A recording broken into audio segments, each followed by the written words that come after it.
საზოგადოებაში განსაკუთრებით იმ ხალხში, რომლებიც ხშირ შემთხვევაში არიან ქართული ოცნების ამომრჩევლები, ხოლო ხანდახან ალტინფოსა და დანარჩენი რუსეთუმე საზოგადოების ნაწილი, ისმის კრიტიკა სტუდენტების მიმართ. წინა ვიდეოშიც გამოჩნდა ეს, თუ კი განათლება გინდათ და თუ კი განათლებას ასე დიდ მნიშვნელობას ანიჭევთ, რუსთაველზე რას გახართ, ბოიკოტებს რას აცხადებთ, შედით უნივერსიტეტში ისწავლეთ, განათლებას ვინ გიშლით. მოდით დავფიქრდეთ კარგად, რა არის ბოიკოტი, რა არის გაფიცვა და რას ისახავს მიზნად. როცა მუშა იფეცება იმიტომ, რომ ქარხნების გაჩერება ეკონომიკას ძალიან დიდ ზიანს აყენებს და სახელმწიფოს უწევს მიიღოს გარკვეული ქმედებები, რათა განაგრძოს ქარხნების მუშაობა. ხოლო სტუდენტები აქედან გამომდინარე იფიცებიან და ბოიკოტს აცხადებენ იმიტომ, რომ კარგად გვესმის, თუ რამდენად მნიშვნელოვანია სახელმწიფოსთვის განათლება, რამდენად მნიშვნელოვანია განათლებული საზოგადოება. და ამიტომაც ვცდილობთ, რომ ბოიკოტით მივიქციოთ მთავრობის, კონკრეტულ შემთხვევაში კი ქართული ოცნების რეჟიმის ყურადღება და ვაიჯლოთ ისინი მიიღონ გარკვეული ქმედებები. თუმცა ჩვენ გამოგრჩა ერთი რამ, სამწუხაროდ ვერ გავითვალისწინეთ, რომ ქართულ ოცნებას და მის რეჟიმს არათუ აინტერესებს განათლება, არამედ პირიქით ფეხებზე კიდია იგი. და შესაბამისად მისთვის უკეთესიცაა, რომ სტუდენტებმა არ ისწავლონ. მიაქცია ვინმე ყურადღება იმას, რომ უნივერსიტეტებში განათლების პროცესი შეჩერებული იყო? ვინმე დაინტერესდა იმით, რომ სტუდენტები გაიფიცნენ, ბოიკოტი გამოაცხადეს და არ დადიოდნენ უნივერსიტეტებში. ვინმე დაინტერესდა რატომ? არა, არავინ არ დაინტერესებულა. არა და ამის დადგენა, ამის მიხვედრა საკმაოდ მარტივი იყო. უნდა გაგვეანალიზებინა, რომ ჯერ დეპუტატი, შემდგომ კი საქართველოს ეგრეთ წოდებული პრეზიდენტი მხ დიპლომის გარეშეა. ის არათუ განათლებულია. პირიქით. ის არის შეუმდგარი რუსეთის ფედერაციის ლიგის ფეხბურთელიც ცოტა ზედმეტია მაგაზე ვახსენოთ. ფეხბურთელი განათლებულიც არსებობს. პიკეს მაგალითად კემბრიჯი აქვს დამთავრებული და ერთ-ერთი ყველაზე მაღალი IQ-ს მქონე ფეხბურთელად მიიჩნევა მსოფლიოში. IQ-ო თქვენ თვითონ ხო გაიძახით? ფეხბურთელს თუ ნიშნავთ პრეზიდენტად. ამ შემთხვევაში ეგრეთ წოდებულ პრეზიდენტად. IQ, ზრდილობა, განათლება მაინც ჰქონდეს. მაღალსაც არ მოვითხოვთ საშუალო დონის. მაგრამ მივიღეთ რა? მივიღეთ ის, რომ ეგ მყ როცა ჯერ კიდე დეპუტატი იყო, საჯაროდ იგინებოდა. მე ამას არ გავიმეორებ, იმიტომ რომ შიშობ Facebook-ი, YouTube-ი ან TikTok-ი ამ ვიდეოს დამიბლოკავს ამ სიტყვების გამო. მაგრამ ყველა ძალიან კარგად გვახსოვს. დიტო სამხარაძეს, რომელიც უხვად იგინება და გამოირჩევა შეურაცხყოფელი განცხადებებით, რა ვიცი, ტოლს მყაც არ უგდებდა მაგას. ხო და თუ ეგრეთ წოდებულ ფეხბურთელს, ეგრეთ წოდებულ პრეზიდენტად ნიშნავთ, ის მაინც გაეთვალისწინეთ, რომ თქვენი ვერსიტყვით IQ ზრდილობა გქონდეთ. და დეპუტატობის დროს ჯერ საჯაროდ არ აგინებდნენ ერთმანეთს, განსაკუთრებით ეს ეგრეთ წოდებული პრეზიდენტი და შემდგომ ხალხსაც არ აგინებდნენ. ამ შემთხვევაში ხალხის მიმართ უფრო დიტო სამხარაზე გამოირჩევა, მაგრამ ჩვენი მყც ტოლს არ უგდებს. თუმცა განათლების უგულებელყოფის და ბოიკოტის ფეხებზე დაკიდების გარდა გვაქვს კიდევ ერთი პრობლემა. ეს ხალხი, ვინც თვითონ გაუნათლებელია და თვითონ უხვად იგინება და არინდობს არავის, აგინებს ქალს, კაცს, დედას, მამას, გაგინებთ თქვენ, გვაგინებენ ჩვენ. ეს ხალხი თვითონ გვიზღუდავს ჩვენ სიტყვის თავისუფლებას. ეს ხალხი გვეუბნება ჩვენ შევიგინოთ თუ არ შევიგინოთ. ეს ხალხი გვიზღუდავს გამოხატვის უფლებას. ეს ხალხი გვაჯარიმებს და რისთვის?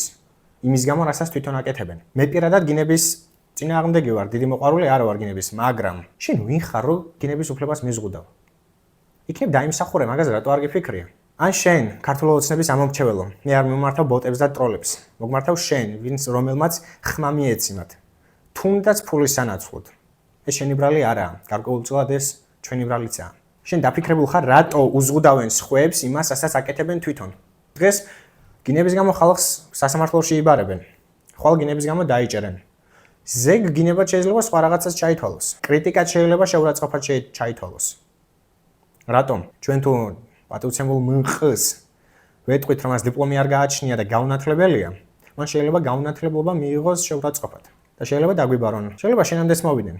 თუ შენამდე მოვიდნენ, მე რა თქმა უნდა უკვე ციხეში ვიქნები, მაგრამ ეს შენთან რომ მოვლენ, ვინ გამოვა? შენ ვინ დაგიცევს? დაფიქრდი. სანამ კომენტარებში შემომივარდები, დაფიქრდი. ესაა ის ძირითადი, რაც მინდოდა მეთქვა. თუმცა სანამ ახლა შესული ხარ და მიუხედავად ჩემი გაფრთხილებისა კომენტარს მიწერ, სადაც უხვად მლანძღავ, რაღაცას დავამატებ.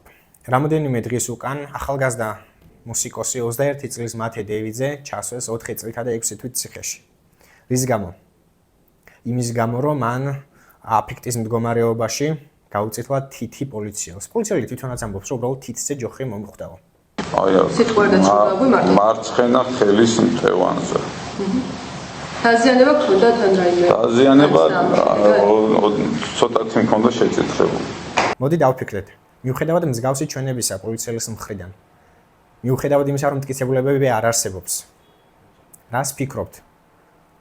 შეიძლება 21 წლის ახალგაზრდის ციხეში 4 წლით გაშვება. მაშინ როცა ხალხი ვინც ქალებს აუპატიურებს, პედოფილები, ესენი ზიან გაცილებით ნაკლები. ზოგი ციხეშიც კი არ მიდის. ზოგს გერავათი უშვებენ. ხალხს ქუჩაში მაჩეტეთი დასდევენ და ამ ხალხს აკავებენ და მეორე დღეს სიტყვიერი გაფრთხილებით უშვებენ. ამ დროს ეს ბიჭები ციხეში უნდა იჯნენ? კიდე რამდენი პოლიტპატიმარი ყავს, რომელსაც მალე გაასამართლებენ. 6 წლიდან პატიმრობა ემუქრება ყველას. და რის გამო? იმის გამო, რომ ამ აბსურდში ქართულ ოცნებას უნდა რომ ჩვენი დემონიზირება მოახდინოს? შვილი არ ყავს, შვილი არ ყავს. მეგობარი არ ყავს, თვითონ ხო არ ხარ ახალგაზრდა. დაფიქრდი. მათ ადგილას შესაძლოა შენს ყოფილიყავი, ცოტა სხვანაირად რომ გეაზროვნე. ცოტა განსხვავებული შეხედულებები გქონოდა სახელმწიფოზე, სამშობლოზე, პატრიოტიზმზე. შენ ჩვენს გვერდით იდგებოდი? ან უარესი. შენ იქნებოდი ახლა ციხეში. ამის პარალელურად, სანამ ამ ბიჭებს პატიმრობა ემუქრებათ, რა ხდება საწინააღმდეგო ფლანგზე? შრომოწმეებს სჯიან? არა. ის პოლიციელები თუ დაისაჯნენ, რომლებიც წიხლით შედგნენ აქტივისტებს დეკემბრის დარბევების დროს. მე არ შემხედრია. თუნდაც ავიღოთ ბოლო ბიჭების პროცესი. აიო კაცო, ჩემს წინ დგას და მიღიმისო. პოლიციელი ჩვენების დროს ამბობდა იმ ახალგაზრდაზე, რომელიც დარბაზში არც კი იმყოფებოდა. ანუ რა გამოდის, მოიტყუა, ხო? მანამდე ხო დაიფიცა, რომ არ მოიტყუებოდა. რატო არ აგიზრა მაგ პოლიცielis წინააღმდეგ სიცხლის სამართლის საქმე? იმიტომ რომ არ აწყობთ. ამ პოლიცielis წინააღმდეგ სიცხლის სამართლის საქმე რო აღზრან, ეს პოლიციელი იტყვის, რომ თქვენ გიჟები ხო არ ხართ, რაც დამიწერეთ, იმას ვლაპარაკობო. და აი მან ჩამოინგრევათ ქართულ ოცნებას თავისი ილუზიების სამყარო, რომელშიც გაცხოვრებენ თქვენ. სიამაღლობელს, რომელსაც შიმშილით კლავდნენ ციხეში. რომელსაც სჯიან იმის გამო, რომ თურმე პოლიციელს გააწნა სილა. ვიდეო ხო გინახავთ? ქართველები არ ხართ, ვაჟკაცები არ ხართ. ლუყა მიწითლდაო მაგ დარტყმის გამო პოლიციელი რო იძახის. თქვენ თვითონ არ გსვენიათ? აი მე რო უყურებდი, აი ვიცი, მე თვითონ ძალიან ცუდად გრძნობდი თავს. ან ევროპას რო გვადარებენ. ევროპაში ხო ხედავთ რა ხდებაო. მაკრონსაც დაარტყეს ხელი და ციხეში ეკალი არ ჩაუსვამთ. ეხლა წარმოვიდგინოთ მზიას მყრისთვის რო დაერტყა ხელი. ალბათ დახვრეტასაც შემოიტანდნენ ისევ. არ ვიცი. თან ღირსებას გაიძახოდე, თან ქართველობას გაიძახოდე, ქართველობას იბრალებდე და გინდოდეს რომ ვაჟკაცი იყო და თან მოდროულად ქალს ციხეში უშვებდე იმის გამო რომ შეურაცხყოფის მიყენების შემდეგ ემოციებში მყოფმა პოლიციელს ცილა დაარტყა ზედმეტი ნათქვამია. ხელი შემოარტყა. ტეხავს, ძალიან ტეხავს. მე ამას თავს არ გახვევ. მე მინდა რომ შენ იფიქრო და მე ამ ფიქრისთვის გაძლევ რესურსს. იფიქრე.